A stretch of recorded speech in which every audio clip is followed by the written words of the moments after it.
welcome everybody. It's time once again to grab your board. Maybe it's a snowboard this time of year and ride that sales pipeline with our gold medal winner, Matt Hines. We're going to get to customer success and advocacy. We got a lot to talk about today. Thank you so much, everyone, for joining us on another episode of Sales Pipeline Radio. We are here every week at 11:30 Pacific, 2:30 Eastern. We are live on the Lead Funnel Media Radio Network, and we are featuring every week experts in B2B sales and marketing. Today is no different. We have Jocelyn Brown. She is the VP of Customer Success at Allocadia. She is from Canada. Really, really excited to have her join us today to talk a lot more about customer success and customer advocacy. Jocelyn, thanks again for joining us. Yeah, my pleasure, Matt.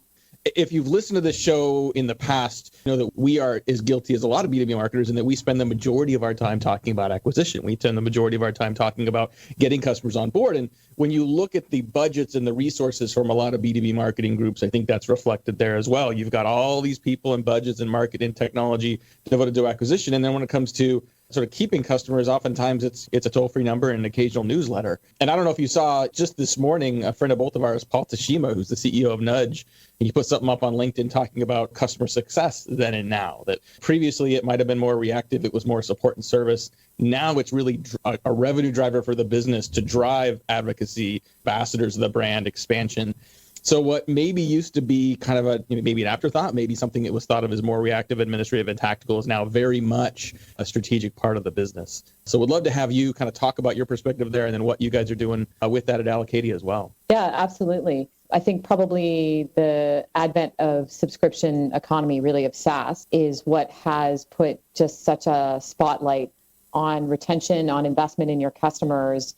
And that business model really has given a seat at the table to those folks that actually work with the customers day in, day out, because we sort of have to earn their business every day. Their barrier to leave is very low, and we need to make sure that they are constantly feeling like they're getting value and feeling valued in that sort of business relationship. And I've been doing it for 10 plus years, probably longer than that if I were to really admit it. And really for me, being with the customer is where it's at. It is really the center of the company, from results, from revenue, from sort of anything. I actually work with customers post-sale, but I also own a fairly large number in that I am responsible for all the renewal revenue and also all of our expansion revenue, which accounts for a very significant part of our growth. So to say it's just kind of an afterthought or a piece is a gross kind of misunderstanding of the economics of a SaaS business. So certainly at Allocadia, the customer is the center really of everything. And, we build our product for that. We organize our journey for that. Our customers really lead our marketing. They are our best kind of voice in the market. Peer-to-peer references are kind of the most valuable to our prospects.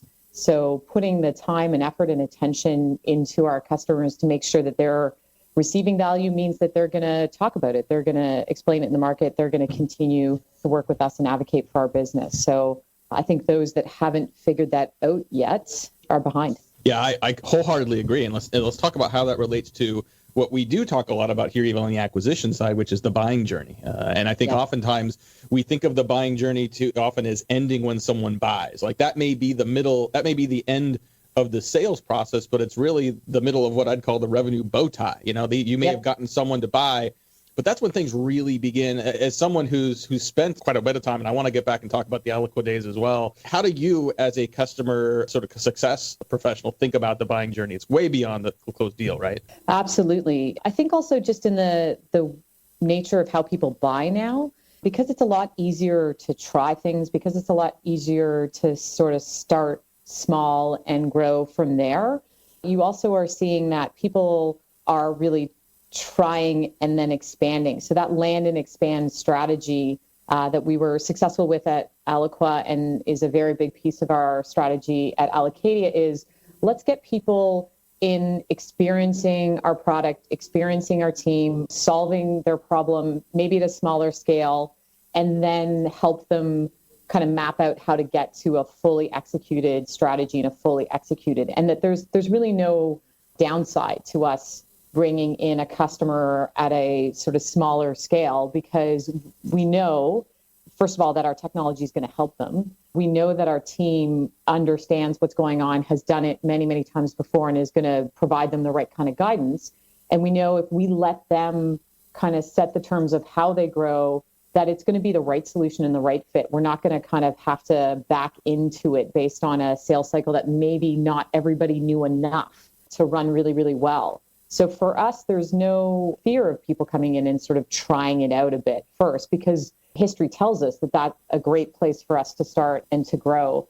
And we've had great success there. And then it makes the whole process a little less friction in the process for the customer and a lot easier. They don't have to fix everything all at once. We don't have to do a big bang release. We can really kind of move them along. And that's a little change in the buying process. That's a little change in technology where integrations and things like that are easier. But that's also just our philosophy. We want you to get a feel for our technology, to feel some relief of us being able to help you solve that problem, and for you to then experience our team, because our team really is so invested in making sure that you are successful, that you're going to partner with us. It's going to feel like a real partnership. Talking today on Sales Pipeline Radio with Jocelyn Brown. She's the Vice President of Customer Success at Allocadia. This is a company that clearly is bought in on doing customer success right. I think by having your position there, by having the resources and the focus there, I think it is a part of the culture. It is a part of the priorities. And I think, that was clear to me as well when I think I met you for the first time back when you were at Eloqua, which was eventually bought by Oracle. And, the Eloqua Experience conferences, there aren't very many conferences I go to where you see more hugs than handshakes. When you see, people that hadn't even met each other before, but because of the relationship they built, because of the bond that existed between customers, and not just the company, but the people at the company, that is an incredible competitive advantage. Talk about how customer success and customer advocacy was really at the heart of the culture of Eloqua, and how that's really sort of developed the programs you've built from that point forward. There's no question that part of my goal is to recreate some of what was so great at Eloqua. And I've been very fortunate in that there are a lot of people here that are willing to come along that ride with me. There are so many good examples of what we did there, but I think the primary one was that everybody believed that the customer was at the center of what we were doing. There was sort of a concept that the customer was in the room all the time. All of our meeting rooms were named after customers. Everyone in the company had some portion of their compensation tied to a customer success type of metric. It really was pervasive. We talked about our marketing was led by the voice of our customers. We told stories all the time. They were always there. They were ever present. And I think that just meant that we were always thinking about them, and we were very invested in not just the companies we were helping, but the individual people and the relationships that were driving that.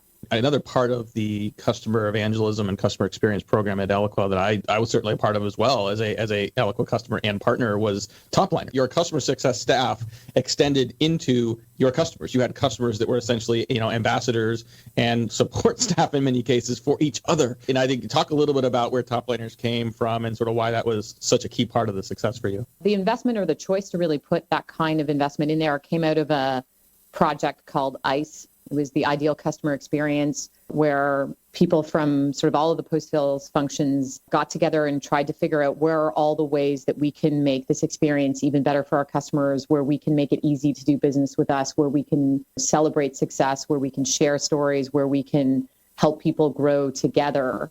And it was just clear that we needed to get as much of our expertise, not just from the staff, but from the customers that had grown up with us through that sort of transformation in marketing into marketing automation, out there as we could. And really, it was also an extension of we'd very successfully been running small customer events throughout our region, mostly in the US, but even in Europe, where we'd get customers together and we almost didn't have to present anything. They wanted to talk to each other. And we just saw this amazing networking effect and this incredible desire for everybody to help everybody else. So we really felt like we were building something.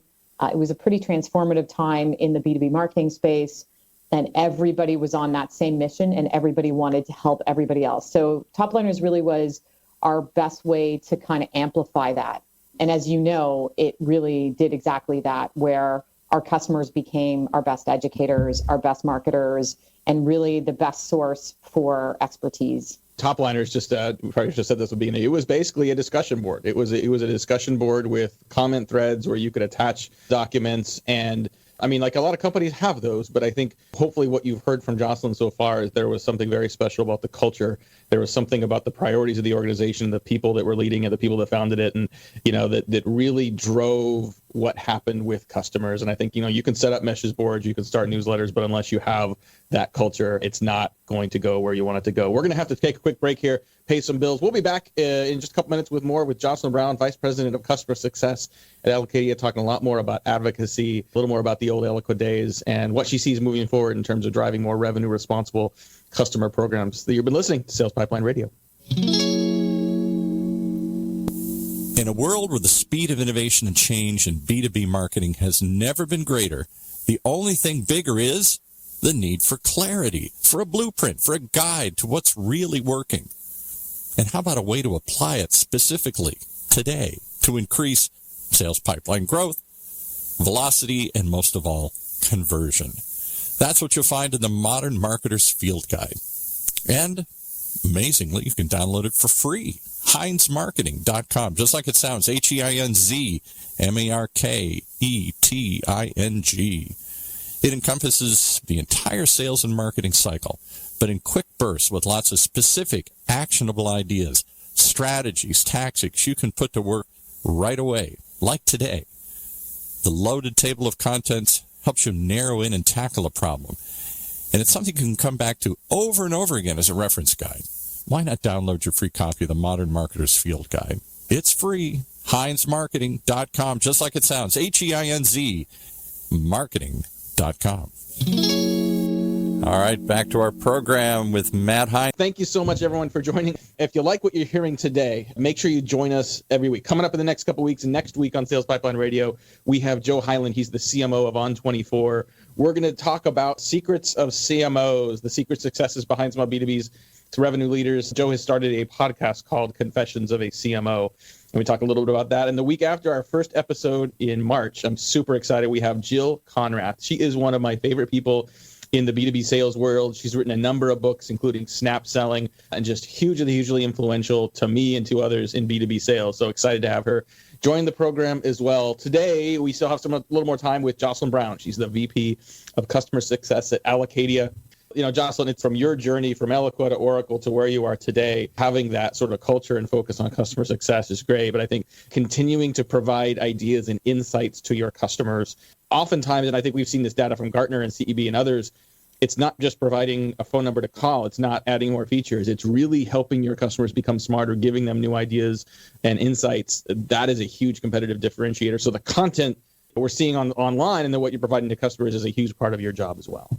Absolutely. And I think to bring it to sort of brass tacks, as much as we talked about a lot of sort of softer stuff in the culture of Eloqua that really drove such an amazing community for us, I mean, that resulted in real impact and real results. And that came with investment. It doesn't happen by accident. And there is a real outcome to that. So customer success should not be mistaken for dialing for smiles. It's absolutely not that. When you understand a customer's business, when you have a great relationship and great empathy for what they're trying to accomplish, and you're really trying to help them solve that problem, you will make that company successful and they will grow and buy more. And you will make that individual successful and they will remember that and they will take you everywhere they go. And that amplifying effect of advocacy comes from the real work of listening, understanding, and providing solutions for your customers. That includes your software, but also in advice and guidance, in connections, in helping them talk to peers that are struggling with the same things. I wouldn't want anybody to mistake customer success just for service or something soft. It has a true and very real business benefit. Absolutely. Yeah, I think a lot of people listening probably are in that camp we talked about at the beginning of the episode around just not really having people, not having resources. And so if I'm a VP of marketing, if I'm a CMO listening to this saying, yeah, this makes sense, we need to be doing this, but I don't have a Jocelyn on my team yet. I don't have we don't have this in my budget. What are some things people can do to sort of build the foundation for a more impactful customer success effort? Yeah, absolutely. The good news is it's probably an extension of some of the stuff you already do. That idea of journey mapping that's talked about a lot in the B2B marketing, it's extending that all the way through the customer lifecycle and understanding the touch points, the content, the tools, the other types of things, the triggers, all the way through that, they're going to help the customer, that are going to provide opportunity for your company, and sort of seeing where your gaps are and where you might be able to get the kind of biggest bang for your buck in terms of closing that gap. Understanding the journey that your customer is going through in using your tool is just as important as understanding the journey that they go through in researching, understanding, and making a buying decision. But a lot of the same tools apply, a lot of the same theory applies, a lot of the same work can be done. For me, it's always going to involve a team. I think that, and certainly in B2B, nothing really can replace that relationship and that empathy and somebody really feeling like you care what happens to them in the context of how you're working with them. I had the good fortune of a customer who I realized I've worked with for 11 years come visit us in our headquarters. And just before she got up to tell her story, she sort of turned to me and said, having a company really care about you matters. It matters a lot. And she's a buyer. She's the person making that decision, and that matters to her. So I think sometimes people forget the human equation, that there's real work in building relationships and that those relationships carry an inherent value for the customer and for the company that's sort of working with them. Now, there's no doubt about that. There aren't enough people that I think prioritize that. I think too often we look at the spreadsheet and we manage through the numbers we want to hit. We look at customers as buildings, but buildings don't actually sign checks. The people inside the buildings do. And there's something about having a good relationship with someone and showing and proving that you care that not only generates loyalty, but gives you a little bit of the benefit of the doubt. You've got, things are going to break, things are going to not work the way you want them to. And I think in the right environments, in most environments, you get customers that are angry and that yell and scream and get upset. In an environment where you actually make this part of the culture, where you make it care, they call and wonder what they can do to help you. They're rooting for you to do it well. Before we have to wrap up here in a couple minutes, you've been doing this for a while. I think there's a lot of people that I know that you've worked with that we've talked about in the past that you've learned from. Who, for people that want to learn more about how to do this right, who are some of the people that have been influential for you? People in terms of customer care, customer advocacy that you'd recommend people go and read?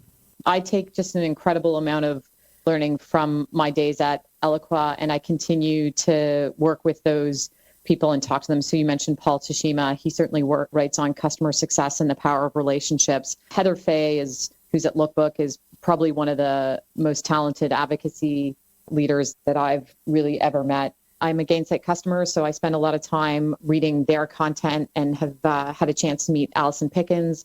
I think she writes some really great stuff and some really practical stuff, maybe about the operational and organizational things that maybe people are kind of craving. You've actually got a plethora of people talking about it right now. What I would suggest is find the meetup in your local city and go and talk to a bunch of people. It's really in that networking effect and in that community that I get my best ideas and I get my greatest value. Because as we are kind of building up this kind of a profession, you don't know who's going to have your next best idea. And I think people are bringing experience from lots of other functions that is just accelerating the growth of customer success and just making us better. So find your friends. I love to hear from people. I'm very happy to talk to them. So you can find me on LinkedIn.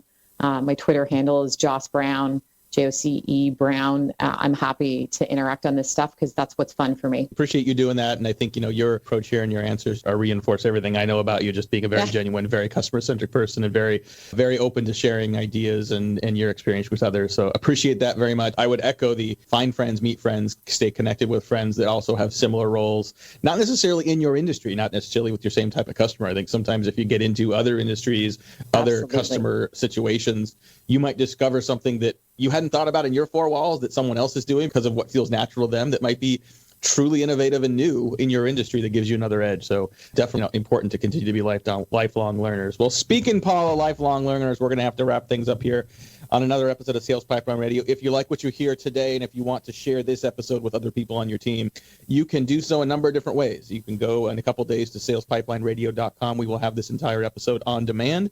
And you can share that with your friends, peers, and colleagues, all episodes past, present, and future of Sales Pipeline Radio up on salespipelineradio.com. Make sure you don't miss another episode. Subscribe to the series up on iTunes Store, Google Play, and we'll have a highlight of this session on heinzmarketing.com in just a few days as well, with links to the Allocadia content page, with links to the upcoming workshop, and then we'll put in a link to Jocelyn's Twitter account as well. So thank you very much, Jocelyn, for joining us today. We've got a great couple weeks of episodes coming up as usual. Thank you very much for joining us. On behalf of my great producer, Paul, this is Matt Heinz. See you next week on Sales Pipeline Radio.